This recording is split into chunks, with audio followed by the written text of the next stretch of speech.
तुम्हारी मुस्कुराहट ने होश उड़ा दिए, हम होश में आ ही रहे थे कि तुमने फिर से मुस्कुरा दिए। पढ़े लिखे से कौन काम, भैंसमता मठा। हाय, मैं सूरज कुमार, आप देख रहे हैं हमारे यूट्यूब चैनल आरक्षण NSD। जैसा कि हम लोग इससे पिछले वीडियो में क्या किए थे, इससे पिछले वीडियो में हम लोग श्रम विभाजन एवं जाति प्रथा के बारे में पढ़ रहे थे। इनका लेखक कौन थे बाबू? भीमराव अंबेडकर जी। भीमराव अंबेडकर जी है जो इनका जो लिखते हैं इनका। आज हम लोग इससे पहले हम लोग देख लेते वीडियो में क्या संपूर्ण परिचय देखे थे, लेखक परिचय। आज हम लोग देखने वाले हैं क्या बाबू? संपूर्ण अर्थ, यानी कि इस कहानी में क्या बताया गया है। इस कहानी के माध्यम से, श्रम विभाजन एवं जाति प्रथा के माध्यम से लेखक क्या बताते हैं उनके बारे में हम लोग जानने वाले हैं। और कह सकते हैं जो श्रम विभाजन का मतलब क्या होता है, और जाति, यहाँ लिखा है प्रथा, छूट गया, यहाँ प्रथा कर लीजिएगा, ठीक है, जाति प्रथा। तो श्रम विभाजन एवं जाति प्रथा, श्रम विभाजन का मतलब हम कल समझा दिए थे, लेकिन एक बार समझ लीजिएगा। श्रम का मतलब होता है काम। श्रम का मतलब क्या होता है बाबू? श्रम का मतलब होता है काम। और विभाजन का मतलब होता है क्या? बांटना। विभाजन का मतलब क्या होता है? बांटना, ठीक है, बांटना होता है। और जाति का मतलब तो जान ही रहा है, जाति मतलब कास्ट की, किस जाति से। और प्रथा मतलब चाल चलन होता है, ठीक है। तो यानी कह सकता है कि काम को कुछ कर दो जाति के आधार पर, काम को जाति के आधार पर बांट देना कुछ कहलाता है श्रम विभाजन कहलाता है। अब हम लोग चलेंगे जो भीमराव अम्बेडकर जी द्वारा जो लिखा गया था, ये हम लोग परिचय इनके बारे में पढ़ लेते कि भीमराव अम्बेडकर का जन्म कब हुआ, कहाँ हुआ, और है जो इन्होंने कौन कौन से रचनाएं लिखी थी। इससे पहले वाले वीडियो में हम बता दिए हैं। आप हमारे चैनल पर जा करके विजिट करके एक प्लेलिस्ट बना हुआ है क्लास 10th के, उसको पूरे को देख लीजिएगा। और हम 12th का भी है जो हो चुके हैं, क्लास 12th का भी हिंदी चल रहा है। क्लास 12th का हिंदी है जो बना दिया गया अलग प्लेलिस्ट, और क्लास 10th को भी प्लेलिस्ट अलग बना दिया गया है। वहाँ सर्च कीजिएगा class 10th Hindi, class 10th Hindi search कीजिएगा तो आपको प्लेलिस्ट मिल जाएगा। लाइन बाय लाइन है जो हर वीडियो में को है जो कुछ कर दिया गया, प्लेलिस्ट बना दिया गया। तो आज हम लोग पढ़ने वाले हैं लेखक के बारे में, यानी संपूर्ण अर्थ की लेखक इस कहानी के माध्यम से क्या बताते हैं। चलो तो अपना है जो लाइक करके बैठ जाइए आराम से, और बाकी देखिए कहानी। कहते हैं कि यह विडंबना की बात है कि इस युग में भी जातिवाद के पोषक की कमी नहीं है। यानी लेखक कहते हैं कि सोचने वाली बात है, विडंबना की बात है कि आज भी इस युग में भी, आज के युग में भी लोग जातिवाद को मानते हैं और जातिवाद को बढ़ावा देते हैं। आज भी अगर कहा जाए, जैसे इलेक्शन का डेट घोषित हो गया, तो आज भी जो इलेक्शन ज़्यादातर होती है वो कोई चीज़ के नाम पर होती है, जाति के नाम पर ही होती है। तो वही कहते हैं कि आज भी सोचो कि आज भी लोग हैं जो जाति प्रथा को मानने वाले हैं। कहते हैं कि इसके पोषक के कई आधार पर इसका समर्थन करते हैं। समर्थन का एक आधार यह कहा जा सकता है कि आधुनिक सभ्य समाज कार्य कुशलता के लिए श्रम विभाजन की आवश्यकता मानता है। यानी कुछ लोग हैं जो आज इनको सपोर्ट करते हैं और उनका समर्थन इस बात से रहते हैं, जैसे है ना, बहुत सारे लोग हैं जो समर्थन करते हैं और इस बात को लेकर समर्थन करते हैं कि नहीं देखो, कार्य कुश जो श्रम विभाजन होता है, यानी काम को बांटने से क्या होता है कि कार्य कुशलता होता है। कार्य कुशलता मतलब काम अच्छा से होता है। हम कल समझा दिए थे कल वाले वीडियो में कि अगर बाबू काम को बांट करके किया जाएगा तो काम अच्छा होगा। तो काम को बांटना अच्छी बात है, लेकिन श्रमिक को बांटना अच्छा बात नहीं है। जैसे इससे उन्हें समझते हैं, एक होता है कुछ बाबू, एक होती है श्रम विभाजन, एक होती है कुछ श्रम विभाजन, और दूसरा होती है श्रमिक विभाजन, ठीक है, श्रमिक विभाजन। अभी दोनों में अंतर है, समझो। श्रम विभाजन, श्रम मतलब कुछ होती है, काम होती है, ठीक है, और विभाजन मतलब तो समझ ही रहा कि बांटना। और क्या होती है श्रमिक मतलब होता है मजदूर, ठीक है, श्रमिक मतलब क्या होता है? मजदूर होता है। तो काम, श्रम को बांटना अच्छा बात है, काम को बांटना अच्छा बात है। जैसे कहने का मतलब हम मान लें कि कोई चीज़ काम करवाना है, या जैसे हम मान लें कि चलो हम क्लास का ही वीडियो ले लेते हैं। क्लास का अगर वीडियो है, अगर हम एक ही व्यक्ति पर सब छोड़ दें कि बाबू तुमको वीडियो को डिस्क्रिप्शन लगाना है, एडिट करना है, तुम्हें को सब कुछ करना है, वीडियो तुम्हें को शूट करना है, तो क्या होगा, एक व्यक्ति अच्छा से कर नहीं पाएगा। लेकिन अगर हम कहा देख नहीं, देखो कोई है जो स्लाइड अलग बनाएगा, तो कोई थंबनेल बनाएगा, कोई वीडियो एडिटिंग करेगा, तो कोई है जो डिस्क्रिप्शन लगाएगा। ऐसे करके सबको अगर हम अलग अलग काम दे दे तो क्या करेगा, अच्छा से काम करेगा। लेकिन अगर एक ही काम हम पूरा को दे दे तो क्या करेगा, अच्छा से करेगा नहीं करेगा। तो यानी काम को बांटना तो अच्छी बात है, लेकिन हम लोग मजदूर को नहीं बांट सकते, काम के आधार पर मजदूर को नहीं बांट सकते। या जैसे एक सिंपल ले लेते हैं, जैसे कोई पूजा है, ठीक है, अगर तुम्हारे घर में पूजा होने वाला है या तुम कहीं समाज में पूजा कराने वाले हो, तो वहाँ कह दिया कि देखो कि कोई लोग है जो बांस काट के ले लाएगा, कोई लोग है जो पंडाल बना देगा, कोई लोग है जो क्या कर देगा, प्रसादी काट देगा। तो ऐसे में सबको कुछ कर दिया गया, काम को बांटा गया। और काम को बांटने से क्या होता है, कार्य अच्छा होता है, कुशल होता है। और कह सकते हैं क्या कि, लेकिन कहते हैं श्रमिक विभाजन यानी मजदूर। लेकिन अगर हम लोग क्या कहते हैं कि नहीं, जो व्यक्ति स्वर्ण है या जो व्यक्ति अच्छा, वही व्यक्ति है जो कुछ करेगा कि पूजा करेगा, या वही व्यक्ति प्रसाद काटेगा। लेकिन जो पिछला व्यक्ति है वो पूजा नहीं कर सकता, वो प्रसाद नहीं काटेगा, तो वहाँ क्या हो जाता है, गलत हो जाता है। तो लेखक कहते हैं कि श्रम विभाजन सही है, लेकिन श्रमिक विभाजन सही नहीं है। मतलब मजदूर को बांटना यानी काम के आधार पर व्यक्तियों को बांटना अच्छी बात नहीं है। आगे कहते हैं कि, तो वही बताते हैं कि आधुनिक समाज में कार्य कुशलता के लिए श्रम विभाजन आवश्यक है। यानी अगर अच्छा काम कराना है तो श्रम विभाजन करना बहुत जरूरी है। ये लेखक भी मानते हैं, यानी भीमराव अंबेडकर भी मानते हैं कि अगर काम अच्छा कराना है तो श्रम को बांटना चाहिए। आगे कहते हैं कि, और चूंकि जाति प्रथा में श्रम विभाजन का दूसरा रूप है, और जाति प्रथा का दूसरा रूप अगर कोई माना जाता है तो वह है श्रम विभाजन, इसीलिए इनमें कोई बुराई नहीं है। इस तर्क से संबंध में पहली बात तो यह आपत्तिजनक है कि जाति प्रथा श्रम विभाजन के साथ साथ श्रमिक विभाजन का भी रूप ले लेता है। यानी हम लोग देखो किताब के माध्यम से पढ़ रहे हैं, आप लोग भी किताब खोल करके क्या कीजिएगा, बैठ जाएगा और लाइन बाय लाइन जो बताते हैं उसको पढ़ते जाएगा तो बहुत अच्छा से समझ में आएगा। यानी लेखक कुछ बताते हैं कि इस कोई बुराई नहीं है, श्रम विभाजन में कोई बुराई नहीं है, श्रम विभाजन में कोई बुराई नहीं है। बुराई है जो श्रमिक विभाजन में। श्रम विभाजन का मतलब क्या होता है कि हम लोग तो काम को बांटे हैं ना, काम को बांटने से क्या होगा, अच्छा काम होगा। जैसे मान लें कि तुम्हारे घर में अगर खाना बन रहा है, तुम्हारे घर में जल्दी बोल रहे हैं, क्या जल्दी बोल रहे हैं तो बोल दे, कमेंट में लिख दीजिएगा, बात एडजस्ट कर लेंगे। जैसे कहने का मतलब हुआ कि अगर तुम्हारे घर में कोई काम है, जैसे खाना बनाना है, तो तुम लोग 2 गो 3 गो बहन है, तो एक बहन को कुछ कह दो, एक बहन को कह दो कि हाँ दीदी आप चावल बना दीजिए, ये वो कह दीजिए रोटी बना दीजिए, ये वो कह दीजिए ये चिल्ला दीजिए, एक को कह कुछ कर दीजिए। ऐसे सब मिलकर कर लेगा तो काम करने में आसान होगा। लेकिन अगर एक ही व्यक्ति है जो करे तो क्या वो तो भाड़ होगा, अच्छा से नहीं बन पाएगा। तो श्रम विभाजन अच्छा हुआ कि नहीं हुआ, एकदम हुआ। तो वह कहता है कि इसमें कोई बुराई नहीं है। इस तर्क के संबंध में पहली बात तो यह है कि आपत्तिजनक है कि जाति प्रथा श्रम विभाजन के साथ साथ श्रमिक विभाजन का भी रूप ले लेता है। यानी लेखक कहते हैं कि शर्म के बात तो ये है, आपत्तिजनक की बात तो ये है कि यही श्रम विभाजन श्रमिक विभाजन का रूप ले लेता है। यानी तुम काम को बांटते बांटते मजदूर को भी बांट दिया। जैसे पहले ज़माने में होता था कि अगर कोई बाबू लोहार जाति से है तो काम को बांटा कि लोहार जाति लोहा वाला काम करेगा, लेकिन उसको साथ साथ मजदूर को भी बांट दिया कि नहीं अब लोहार जाते है तो तुम लोहे वाला काम करेगा, चमार जाती है तो चमड़ा वाला ही काम करेगा, अगर सोनार जाती है तो सोने वाला काम करेगा। तो वहाँ कुछ कर दिया गया, मजदूर को बांट दिया गया, काम को नहीं बांटा, काम के साथ साथ मजदूर को भी बांट दिया। ऐसा जरूरी थोड़ी है कि अगर लोहार जाते हैं तो लोहार खाली लोहा वाला काम करेगा, अगर कोई मान लेते हैं कि पंडित है तो खाली पूजा कराएगा, ऐसा थोड़ी है। कोई अगर बाबू पढ़ा लिखा है, जिसको वेदों का ज्ञान है, हर चीज़ों का ज्ञान है, तो वो क्या कर सकता है, कोई भी कर सकता है, पूजा करा सकता है, तो इसमें कोई दिक्कत नहीं है। तो वही कहते हैं कि श्रम विभाजन के साथ साथ श्रमिक विभाजन का रूप ले लेता है। आगे कहते हैं कि श्रम विभाजन निश्चय ही सभ्य समाज की आवश्यकता है।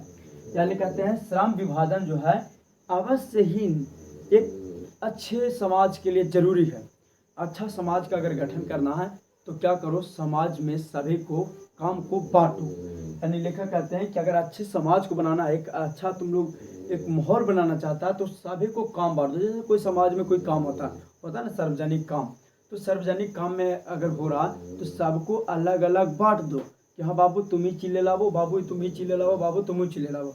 तो वहाँ तक तो ठीक था, लेकिन कह दिया कि बाबू फलना जाति को भेजना, प्रसाद दिया वाला पूजवा वाला, उसको नहीं भेजना क्योंकि वो पिछड़ा जाति से, उसको नहीं भेजना, वो नीच जाति है, तब यहाँ तुम गलत हो, है ना। लेकिन अगर कह दिया कि नहीं कि कोई भी कोई को भेज दो प्रसाद दिलाने, कोई को भेज दो बास लाने, कोई को मंदिर सजवा दो, किसी को कुछ करवा दो, तब यहाँ तुम अच्छे समाज का गठन कर सकता। तो वही कहते हैं कि श्रम विभाजन निश्चय ही सब समाज की आवश्यकता है, परंतु किसी भी सभ्य समाज में श्रम विभाजन की व्यवस्था श्रमिकों के भिन्न वर्गों के अस्वाभाविक विभाजन नहीं करती है। भारत की जाति प्रथा की एक और विशेषता यह है कि श्रमिकों का अस्वाभाविक विभाजन ही नहीं करती, बल्कि विभाजित वर्गों को एक दूसरे की यह श्रमिकों एक दूसरों की अपेक्षा ऊंच नीच करार देती है। कहते हैं कि भारत में इतना ही नहीं है, यहाँ कुछ है कि श्रम विभाजन के साथ साथ श्रमिक विभाजन तो किया, और श्रमिक विभाजन के साथ साथ क्या किया कि हम सभी वर्गों, वर्ग मतलब यहाँ देखो, यहाँ वर्ग मतलब क्लास नहीं हुआ, ठीक है, एक मिनट। कहते हैं यहाँ वर्ग के मतलब जो है बाबू, यहाँ वर्ग के मतलब कोई क्लास नहीं हुआ, यहाँ वर्ग का मतलब हुआ जाति, विभिन्न प्रकार के जाति का बोध। जैसे मान लेते हैं कि कोई यादव हो गया, कोई मान लेते हैं मुसहर हो गया, है ना, मान लेते हैं कि कोई ब्राह्मण हो गया, या चलो न राजपूत हो गया, ठीक है, ऐसे करके। तो राजपूत ये सब, ब्राह्मण ये सब तो उच्च जाति मानी जाती है। तो कह दिया कि नहीं, जो भी लाया जाएगा, कौन लाएगा, राजपूत लाएगा, या राजपूत या राजपूत है जो कुछ कराएगा, पूजा कराएगा, या फिर कह सकते हैं ब्राह्मण है जो पूजा कराएगा, और जो यादव है या मुसहर है, ये सबको हम सकने नहीं देंगे, पिछड़ा लोग है ये सब। तो ऐसे में क्या हो जाएगा, ये गलत है। तो वही कहते हैं कि हमारे समाज जो है कि श्रमिक विभाजन के साथ साथ सभी वर्गों के बीच ऊंच नीच को भेद करता है। ये उच्च जाति से, ये नीच जाति से, ये ऐसे है, वो ऐसे है, ऐसे करके करार करती है, जो कि बिल्कुल क्या है, गलत है। ऐसा नहीं होना चाहिए किसी भी समाज के लिए। अगर सब समाज का गठन करना चाहता है तो सभी को एक साथ लेकर चलना चाहिए। आगे कहते हैं कि उच्च नीच करार देती है, जो कि विश्व के किसी भी समाज में नहीं पाया जाता, और विश्व के कोई भी समाज में ऊंच नीच की भावना नहीं होती है बाबा। ये हमारे ही भारत में दुखी से कह सकते हैं कि हमारे भारत में ऊंच नीच भेदभाव होता है। हालांकि कह सकता है तो यही लेखक बताना चाहते हैं। और हमारे भारत में कहा जाता है कि बिहार है जो जाति के नाम पर वोट देता है, लेकिन गलत बात है। बिहार एक ऐसा जो राज्य है कि जाति के नाम पर नहीं बल्कि विकास के नाम पर वोट देता है। ये रियलिटी है। सबसे ज़्यादा जाति के नाम पर अगर कोई वोट देता है तो वो है गुजरात। ये गूगल कर लीजिएगा, गुजरात है जो सबसे ज़्यादा जाति के नाम पर वोट देता है, जहाँ से मोदी जी आते हैं, है ना, वहाँ सबसे ज़्यादा टॉप 1 पर आता है गुजरात। टॉप 10 में भी बिहार नहीं है बाबू जाति के नाम पर वोट देने से, लेकिन फिर भी बिहार हमारा बदनाम है जाति के आधार पर वोट देने के लिए। पता नहीं लोग कैसे कैसे लोगों बिहार को कैसे सोच लेते हैं। जो कहते हैं जाति प्रथा को यदि श्रम विभाजन मान लिया जाए तो स्वाभाविक विभाजन नहीं होगा, क्योंकि यह मनुष्य की रुचि पर आधारित नहीं है। कहते हैं कि जो श्रम विभाजन है ना, श्रम विभाजन जो व्यक्ति को स्वभाव पर निर्भर नहीं है। जैसे देखो काम को बांट दें, जैसे मान लीजिए कि हमको कोई काम करने कहा और हमको काम करने में मन नहीं लग रहा, लेकिन हमको फिर भी मजबूरी में कराया जा रहा है क्योंकि हमारा वो जाति है। जैसे हम मान लीजिए हम लोहार जाति से, ठीक है, या चमार जाति से, हमको चमड़ा चिरने में मन नहीं लग रहा, लेकिन हमको मजबूरी है क्योंकि हमारा जाति है तो हमको चमड़ा चिरना पड़ेगा। तो ऐसे में व्यक्तियों की रुचि पर आधारित नहीं होती है। कहते हैं कुशल व्यक्ति या सक्षम श्रमिक समाज का निर्माण करने के लिए यह आवश्यक है कि हम व्यक्ति की क्षमता इस सीमा तक विकसित करें कि जिससे वह अपना पेशा और कार्य का स्वयं चुनाव कर सके। यानी बाबा साहब अम्बेडकर जी कहते हैं कि व्यक्तियों के माइंड को इतना विकास कर लेना चाहिए, व्यक्ति को मस्तिष्क का या व्यक्ति को अपने आप को इतना विकास कर लेना चाहिए कि वो अपना पेशा स्वयं निर्धारित करे, है ना, अपना पेशा क्या करे, स्वयं निर्धारित करे। कि हाँ, जैसे मान लेते हैं कि हम जैसे बाबा साहब को ही ले लेते हैं, जो बाबा साहब थे यानी भीमराव अम्बेडकर जी को बाबा साहब कहते हैं। तो बाबा साहब को सोचो कि चौहार जाति से थे, यानी डोम जाति जिसको कहते हैं, डोम जाति से थे। अब सोचो कि वो अपने आप को इतना विकसित नहीं करते तो क्या इनको आज संविधान का निर्माता कहा जाता? नहीं कहा जाता। तो यही बताना चाहता है कि बाबू व्यक्तियों को अपने आप को इतना वृद्धि कर लेना चाहिए ताकि वो क्या कर सके, एक अच्छे समाज का और अच्छे पेशा का चुनाव कर सके। अपना मन का जो पेशा है, जो अपने लिए जो कर सकता उसका चुनाव खुद कर सके। ऐसे लोग तो ऐसे कहते हैं कि अपने आप को विकसित करना चाहिए। कहते हैं जिससे वह अपने पेशा को स्वयं चुनाव कर सके। इस सिद्धांत के विपरीत जाति प्रथा जाति प्रथा का दूषित सिद्धांत है कि इसे मनुष्य के प्रतिक्षण अथवा उससे की निजी क्षमता का विचार किए बिना दूसरे की दृष्टि जैसे माता पिता के सामाजिक स्तर के अनुसार पहले से ही अर्थात गर्भधारण के समय ही मनुष्य के पेशे को निर्धारित कर दिया जाता है। यानी लेखक यहाँ बताना चाहते हैं कि आज तो हमारे समाज के ये हाल है कि व्यक्ति को जन्म लेने से पहले, व्यक्ति को जन्म होने से पहले उसकी जाति को निर्धारित कर दिया जाता है। जैसे मान लेते हैं कि हम जिस जाति से हैं, ठीक है, हम मान लेते हैं जिस जाति से हैं उस जाति से चलिए एक रेंडम जाति ले लेते हैं। ऐसे किसी को जाति से आजकल नहीं देखना चाहिए। मान लेते हैं कि सोचो एक ए है, वो क्या है, कोई जाति है, ए एक जाति है, ठीक है, ए एक जाति नहीं, मान लेते हैं कि ये एक व्यक्ति है, ठीक है, ये एक व्यक्ति है, इसकी जाति क्या है, ए है। अब सोचो कि इसकी जाति ए है और इसको ही किसी संतान को यानी किसी बच्चे को जन्म होना, मान लें कि इसको जन्म हुआ, तो देखो क्या इसको बताना पड़ेगा कि किस जाति से है? नहीं बताना पड़ेगा ना, क्योंकि पहले से पता कि इस व्यक्ति ही अगर कोई जन्म लेगा तो ए जाति का होगा। चलो एक जाति का ही नाम लेते हैं, मान लें कि ये यादव है, ठीक है, पावर ऑफ, हाँ समझ गया, बस बस बस बस, कहते हैं कि ये मान लेते हैं क्या है, यादव जाति से, ठीक है, यादव जाति से है। अगर इसको ही कोई बच्चा का जन्म होना रहेगा, ठीक है, अगर कोई बच्चा जन्म लेने वाला रहेगा तो अगर कोई पूछेगा कि बताओ इसको ही जो बच्चा जन्म लेगा किस जाति से होगा, उस बताओ कि जो भी व्यक्ति बोलेगा क्या यादव छोड़कर दूसरा जाति बोल सकता है क्या, ये बताओ हमको। अगर किसी को इतना दिमाग काम कर रहा है तो कमेंट करो कि किस जाति से आएगा, तो वो तो ऑब्वियसली सी बात है कि नहीं यादव कहेगा, उसको कहेगा कि नहीं यादव, कि हाँ जन्म लेने से पहले सोचो। तो यही बाबा साहब अम्बेडकर कहते हैं कि आज हमारा समाज ऐसा हो गया कि किसी के यहाँ बच्चे जन्म लेने वाला होता है उसको पहले से ही जाति निर्धारित कर दिया जाता है, यानी जन्म से पहले से ही जाति का कौच कर दिया जाता है, निर्धारित कर दिया जाता है कि फलने जाति से होगा। आगे कहते हैं जाति प्रथा पेशे को दुष्पूर्ण पूर्व निर्धारण ही नहीं करती बल्कि मनुष्य के जीवन भर के लिए उसे एक ही पेशे में बांध कर रख देती है। कहते हैं कि मनुष्य की जाति एक दोषपूर्ण नहीं है, ऐसा नहीं है कि खाली एक दोष है कि मनुष्य फलना जाति से चिलना जाति से, दोषपूर्ण ही नहीं है बल्कि उसे एक ही पेशे में बांध कर रख देता है। जैसे पहले कहा जाता था कि जैसे कोई यादव है तो वो सिर्फ श्रम वाला काम, कौन सा वाला काम कर सकता है बाबू, तो वो खेती बाड़ी कर सकता है और तो क्या कर सकता है, पशुपालन कर सकता है। क्या कर सकता है, पशुपालन। हमारे कृष्ण को सुना होगा, कृष्ण को एक कहानी सुनाते हैं।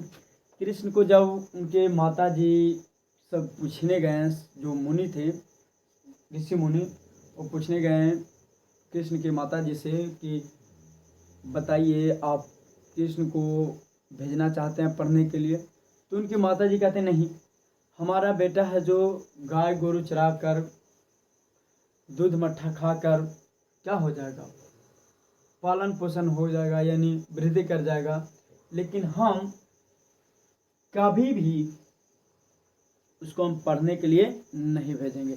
इसीलिए कहा जाता है कि यादव कुछ करेगा, भैंस चराएगा, मट्ठा खाएगा, सुना ना कहावत है ना, तो इसी प्रकार से बोलते थे कि हमारा बेटा पढ़ेगा नहीं। अच्छा चलो मान लेते हैं, और अगर कोई लोहार जाति से है तो क्या करेगा, लोहा वाला काम करेगा। अगर कोई सोनार जाति से है तो वो क्या करेगा, लोहा वाला सोना वाला काम करेगा, सोना वाला काम करेगा ना, सोना वाला काम करेगा। अगर कोई राजपूत है, ठीक है, कोई राजपूत है, भूमिहार है, तो उसका काम क्या है, क्षत्रिय वाला काम है। उसका काम क्या है, क्षत्रिय वाला मतलब कि लोगों का सेवा करना। वास्तविकता जो राजपूत होता है, असली राजपूत, वो लोगों का सेवा करता है। लेकिन आजकल के जो नहीं बोल सकते हैं, लेकिन आजकल वर्चस्व बनाने के लिए लोगों को डराते हैं, लेकिन वास्तविकता जो राजपूत का धर्म होता है ये क्या करता है, वास्तविकता राजपूत का धर्म होता है लोगों की रक्षा करना। क्षत्रिय व्यक्ति होता है, एक ऐसे व्यक्ति होता है जो किसी को बचाने के लिए किसी से लड़ जाए, वो होती है राजपूत, है ना। तो इस प्रकार से तो वे कहते हैं कि आजकल की जो जाति हैं, जाति के कारण लोगों को एक ही पेशा मतलब होता है रोजगार। पेशा मतलब क्या होता है, रोजगार। यानी लोगों को एक ही पेशा में, मतलब एक ही रोजगार में क्या करता है, लोगों को बांध कर रख देता है। ये जाति प्रथा, क्योंकि कहा जाता है कि तुम अगर सोनार हो तो सोना वाला काम करेगा, यादव हो तो पशुपालन करेगा, अगर तुम राजपूत हो तो क्षत्रिय काम करेगा, अगर तुम चमार हो तो चमड़ा वाला काम करेगा। ऐसे करके लोगों को बांध दिया गया एक ही पेशे में। कहते हैं भले ही पेशे से अनुपयुक्त या अपर्याप्त होने के कारण वह भूखा मर क्यों न जाए। आधुनिक युग में यह स्थिति प्राय आती है क्योंकि उद्योग धंधों में प्रक्रिया व तकनीक में नियंत्रण, विकास और कभी कभी अकस्मात परिवर्तन हो जाता है। यानी लेखक कहते हैं कि आजकल लोगों को जाति के अनुसार एक ही पेशे में तो बांध के रख दिया है, और उस पेशा से वो व्यक्ति मर कहीं न जाए लेकिन उसको पेशा नहीं बदल सकता। जैसे कहने का मतलब है कि हम चमार जाति से, हमको जूता चप्पल सी करके नहीं पेट चल रहा, तो हमको ये अधिकार नहीं है कि हम जूता चप्पल सीने के छोड़ करके कुछ पशुपालन कर ले, दूध वगैरह बेच लें, या पढ़ा लिखा दे बच्चों को। नहीं, ऐसा करने का अधिकार उस हमके पास नहीं था। और कहते हैं कि यदि प्रतिकूल परिस्थितियों में भी मनुष्य को अपना पेशा बदलने की स्वतंत्रता न हो तो इसके भूखे मरने के अलावा उसके पास कोई चारा नहीं रह जाता था। कहते हैं कि कोई भी परिस्थिति हो, कितनी भी अनुकूल परिस्थिति हो, बेकार परिस्थिति हो, चाहे वह उस पेशा से भूखल क्यों न मर जाए, लेकिन तुम पेशा को बदल नहीं सकता। अगर तुम चमार हो तो खाली चमड़ा सी सकता है, चमड़ा चीरफाड़ कर सकता है, इसके अलावा तुम कुछ कर नहीं सकते। इस प्रकार से पहले जाति प्रथा चलता था। सोचो, बाबा साहब ने हम लोगों को कितना आज़ादी दिलाए कि अपना पेशा बदल सकता है, अपना रोजगार बदल सकता है, अगर रोजगार नहीं मिल रहा तो सरकार का विरोध कर सकता है। इतना करने का अधिकार हम लोग को दिए। आज वो बाबा साहब को लोग वैल्यू नहीं देता है ना। तो हम लोग के लिए तो ये पूजनीय है बाबू, पूजनीय है। इनको मानना चाहिए कि हाँ, हम लोग को बोलने का अधिकार, चलने का अधिकार, पेशा बदलने का अधिकार दिए, है ना। आगे कहते हैं कि हिंदू धर्म की जाति प्रथा किसी भी व्यक्ति को ऐसा पेशे चुनने की अनुमति नहीं देता। खास करके हिंदू धर्म में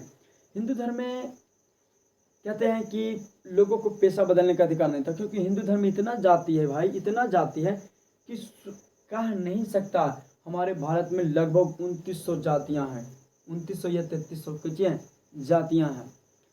कहते हैं कि हिंदू धर्म की जाति प्रथा किसी भी व्यक्ति को ऐसा पेशा चुनने की अनुमति नहीं देता है जो उसका पैतृक पेशा न हो। और कहता कि तुम वैसा कोई भी पेशा नहीं चुन सकता है जो तुम्हारा पैतृक पेशा नहीं हो। यानी तुम चुन सकता हो उसी को जो तुम्हारा पैतृक पेशा हो।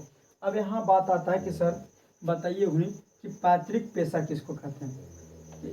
मार्कर बहुत ही डैमेज चल रहा है भाई, एक मिनट।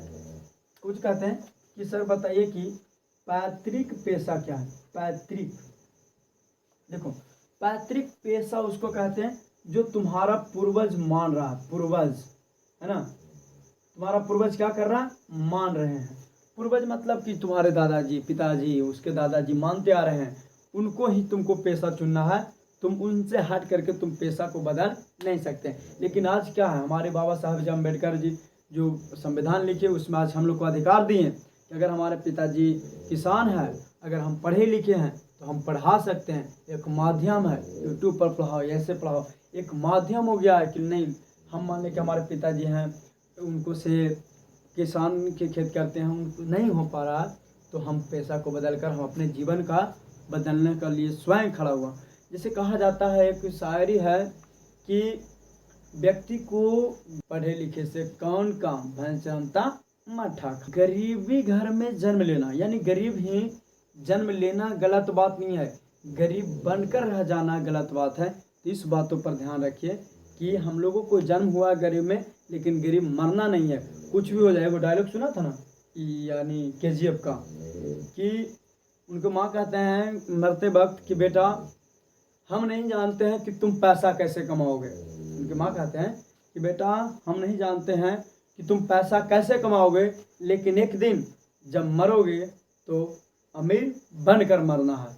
ये जिल्लत वाली ज़िंदगी जीना नहीं है। क्योंकि उनका माता का जो निधन हुआ था ना पैसा के कारण, क्योंकि जो यश होते हैं उनकी, या जो हीरो जिसको कह सकते हैं, उनके पास पैसा नहीं था, उनकी माँ का देहांत हो जाती है बीमारी के कारण। तो वही वक्त उसका माँ है जो वचन देता है कि बेटा एक वचन करो कि दुनिया में तुम कैसे कमाएगा पैसा हम नहीं जानते। तू चोरी करेगा, चमारी करेगा, मार करेगा, पीट करेगा, नौकरी लेगा, कोची लेगा, हम नहीं जानते हैं। लेकिन जिस दिन मरना है उस दिन अमीर बन कर मरना।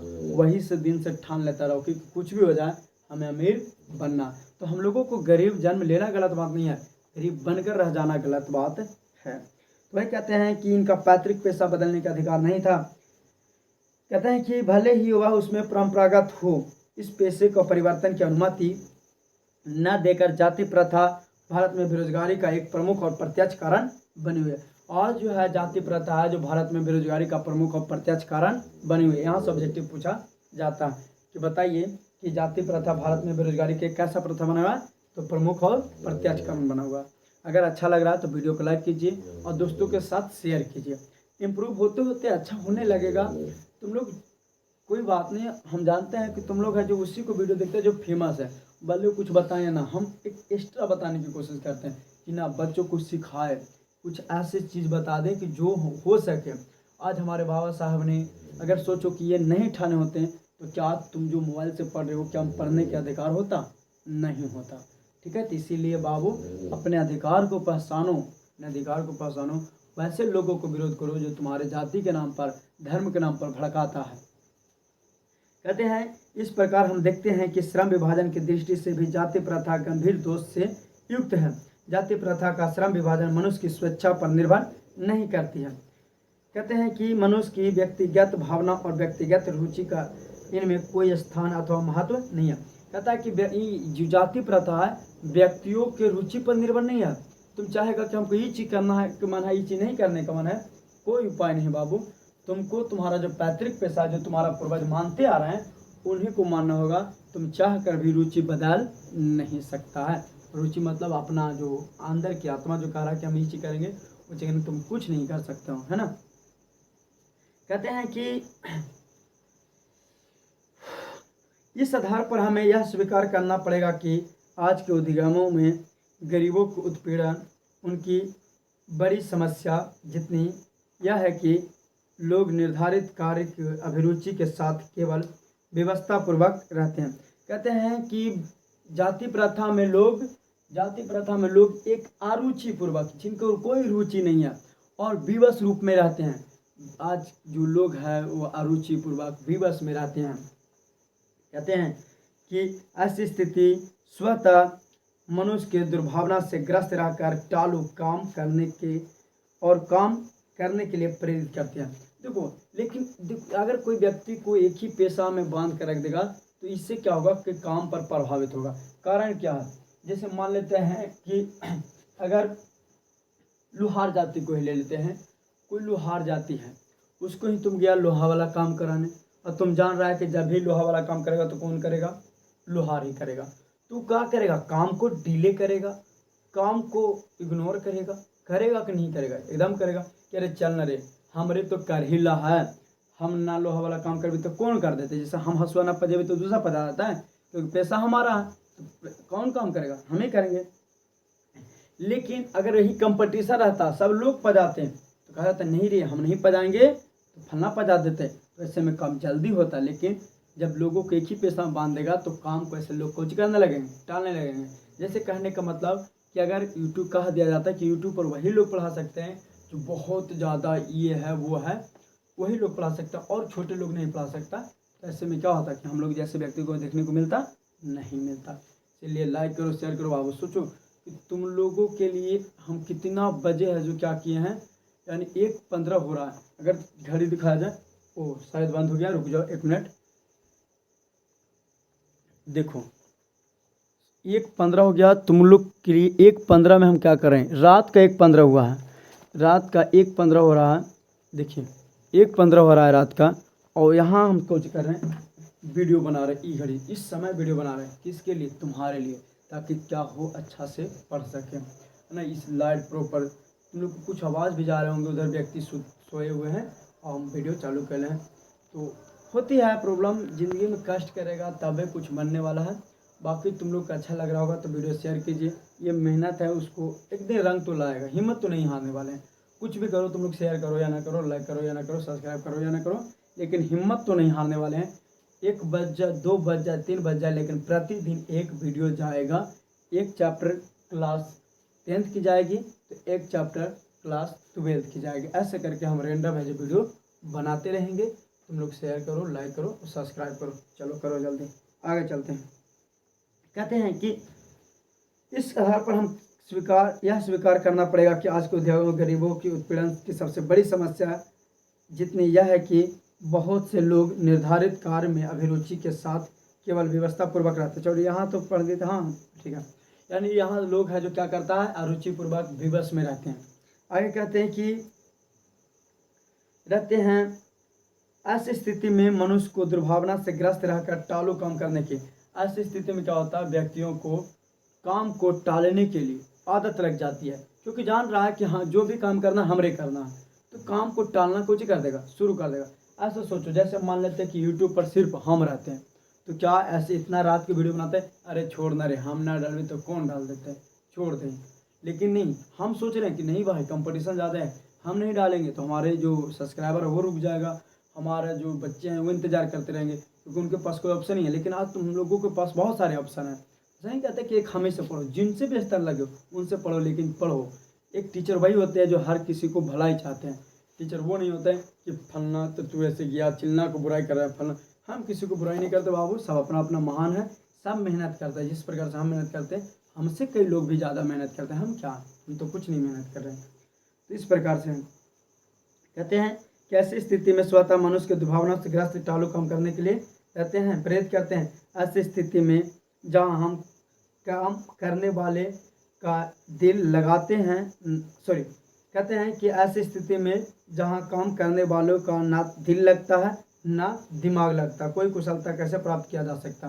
कहता कि अगर बाबू सुनो, ये काम जो है, अगर काम में मन नहीं लगेगा, काम को टालने लगेगा, तो वो जब तुम एक ही पेशा में बांधोगा तो लोगों को ना तो दिल लगेगा काम करने में, ना दिमाग लगेगा। जैसे मन होगा उससे करके दे देगा कि हाँ लो ले जाओ, क्यों कारण है, फिर तो हमारे तरह आएगा, कुछ ऑप्शन तो है नहीं तुम लोगों के पास।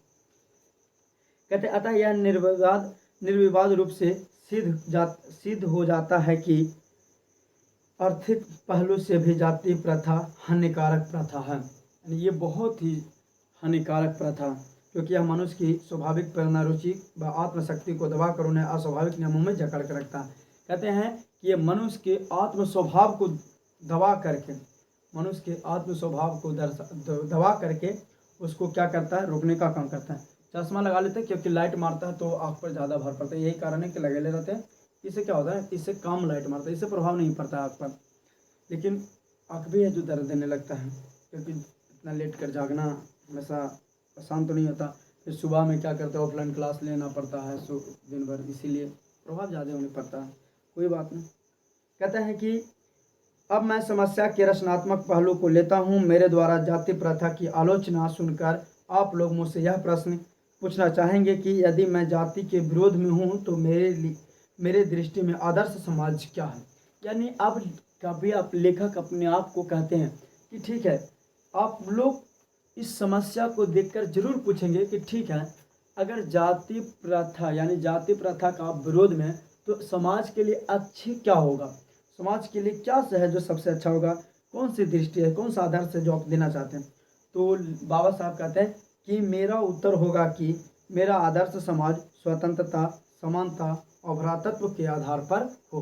कहते हैं कि हमारे अनुसार एक स्वच्छ समाज, अच्छे समाज, आदर्श समाज वही हो सकता है जो क्या हो, समाज में सभी लोगों को स्वतंत्रता दे। स्वतंत्रता मतलब बोलने का अधिकार, बैठने का अधिकार, साथ में रहने का अधिकार, साथ में काम करने का अधिकार दे। और क्या करें, समानता का अधिकार दे। समानता का अधिकार मतलब सबका एक समान वैल्यू, जितना हमारे समाज में इज्जत है उतनी इसको भी समाज में इज्जत है। ऐसा ना है कि बाबू नीच है तो अरे तुम नीचे बैठो, उन्हें बैठो, कुर्सी पर नहीं बैठना, उन्हें बैठो। और जो ऊँच है, स्वर्ण है, पंडित जी हैं, राजपूत हैं, भूमियार है, अब लीजिए ना सर, लीजिए कुर्सी लीजिए। ऐसा नहीं करना, हर व्यक्ति को एक समान भाव से देखना है, एक समान का अधिकार देना, उसी को कहते हैं समानता। और कहते हैं कि भ्रातृत्व होना चाहिए। भ्रातृत्व मतलब होता है भाईचारा होना चाहिए। एक अच्छा समाज वही हो सकता है जो भाईचारे पर चलता है ना। कहते हैं कि यह ठीक नहीं है, भ्रातृत्व अर्थात भाईचारे में किसी को क्या आपत्ति हो सकती है। कहते हैं कि भाईचारा में किसी को क्या आपत्ति हो सकती है, भाईचारा तो कम से कम बना कर रख सकता है। जैसे कहने का मतलब आज हमारे यहाँ शादी है तो तुम हमारे यहाँ काम कर दो आके। अगर फिर उसके बाद अगर तुम्हारे यहाँ शादी रहेगा तो हम तुम्हारे यहाँ आकर शादी कर देंगे। कहा जाता है कि external beauty is not real beauty, external beauty is not real beauty, internal beauty is real beauty. मतलब है कि जो बाहर का दिखावा जो है वो अच्छी ब्यूटी नहीं है, अच्छी सुंदरता नहीं है, अंदर की सुंदरता होना चाहिए। बाहर की सुंदरता तो कोई भी सुंदर लगता है, लेकिन उसको बोलती है तो लगता है कि भाई खड़ूस कितना है ना, चुड़ैल जैसी बोलती है। तो ऐसा नहीं होना चाहिए, ठीक है। कहते हैं कि किसी भी आदर्श समाज में इतनी गतिशीलता होनी चाहिए जिसमें कोई भी वांछनीय परिवर्तन समाज के एक छोर से दूसरे छोर तक संचालित हो सके। ऐसे समाज को बहुविध होते हैं, सबका भाग होना चाहिए तथा सबको उनकी रक्षा के प्रति सहज रहना चाहिए। सामाजिक जीवन में अवध संपर्क के अनेक साधन का अवसर उपलब्ध करा रहना चाहिए। तात्पर्य यह है कि दूध पानी के मिश्रण की तरह भाईचारे का यह आवश्यकता रूप होना चाहिए। और कहते हैं कि भाईचारा इस तरह से होना चाहिए कि जिस प्रकार से दूध में हल्का पानी मिला देने से उसमें कुछ पता नहीं चलता है, उसी प्रकार से अगर तुम्हारे जीवन में तुम्हारा कोई दोस्त यार है जो पिछड़े जाति से है, वो तुम्हारे साथ रहे तो उन्हें ऐसा फील कभी ना होने देना कि तुम पिछड़े हो या तुम हमारे जाति से नीच जाति हो। तो इस प्रकार से लेखक बताते हैं कि ऐसा मिलकर रहना चाहिए कि जैसे मानो कि कोई है जो दूध के साथ पानी को मिला दिया है। कहते हैं इसी का दूसरा नाम है लोकतंत्र, और वास्तविकता लोकतंत्र यही होती है कि सबकी आज़ादी, सबकी समानता, भाईचारा होना चाहिए। कहते हैं कि क्योंकि लोकतंत्र केवल शासन की एक पद्धति नहीं है। लोकतंत्र ये नहीं है कि खाली हम शासन कर लें, सरकार बना लिए, बस लोकतंत्र है। लोकतंत्र का मतलब होता है जो कुर्सी पर बैठे होते हैं, जो प्रधानमंत्री होते हैं, मुख्यमंत्री होते हैं, उनका दायित्व रहता है कि हमें कोई वोट दे, या जो वोट दिया उसका भी भला करना है, जो न दिया उसका भी भला करना, स्वर्णों को भी भला करना, पिछड़ों को भी भला करना, सभी व्यक्तियों को लेकर चलना, हर धर्म को लेकर चलना, हर जाति को लेकर चलना, ये होती है वास्तविकता लोकतंत्र। कहते हैं कि लोकतंत्र मूलतः सामूहिक जीवनचर्या की एक रीति तथा समाज के सम्मिलित अनुभवों की आदान प्रदान का नाम है। इसमें यह आवश्यक है कि अपने साथियों के प्रति श्रद्धा का भाव होना चाहिए। और कहते हैं कि अनुभव लोगों का एक ऐसा चीज़ है, या समाज में रीति रिवाज ऐसा रखना चाहिए कि क्या होता है कि इनमें यह आवश्यक होता है कि अपने साथियों के प्रति हमेशा श्रद्धा की भावना होनी चाहिए। श्रद्धा मतलब होता है विश्वास। अगर तुम्हारे साथ कोई साथी रह रहा है तो तुम उसको ऐसा विश्वास दिलाओ कि मानो कि उसको कभी ऐसा फील ना हो कि हम एक नीच जाति से और हमारे साथ भेदभाव किया जा रहा है। तो अपने साथी के साथ एक विश्वास रखो कि नहीं, जो भी है हमारे लिए एक वफादार है और हमारे लिए अच्छा है। यही होती है असली स्वभाव, यही होती है असली सम्मान। तो ठीक है, तो ज्योति बाबू चैप्टर क्या होती है, खत्म होती है। बाकी इसका बच गया क्वेश्चन आंसर। तो क्वेश्चन आंसर को आप लोग बना लीजिएगा या कहिएगा तो हम क्या कर देंगे, दे देंगे। देख लेते हैं एक बार कितना मिनट होता है, हुआ है जो, यानी वीडियो है जो अच्छा खासा लंबा हो गया, 40 मिनट का वीडियो हो गया। तो अब यहाँ लिखने लगेंगे तो कम से कम तो 20 मिनट तो और लगेगा।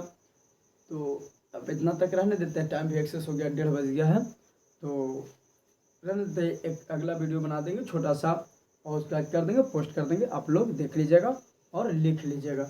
ये क्वेश्चन यानी मात्र कितना है, 8 क्वेश्चन है, लेकिन 8 लिखना नहीं है, इतना ज़्यादा लिखने नहीं है, इतना ज़रूरत नहीं होती है, कुछ बातों को लिखना है, ठीक है। बाकी वीडियो अच्छा लगता है तो लाइक कीजिए, शेयर कीजिए, सब्सक्राइब कीजिए। फिर मिलेंगे अगले एपिसोड में। चेहरा सेम रहेगा, कपड़ा चेंज रहेगा। बाय।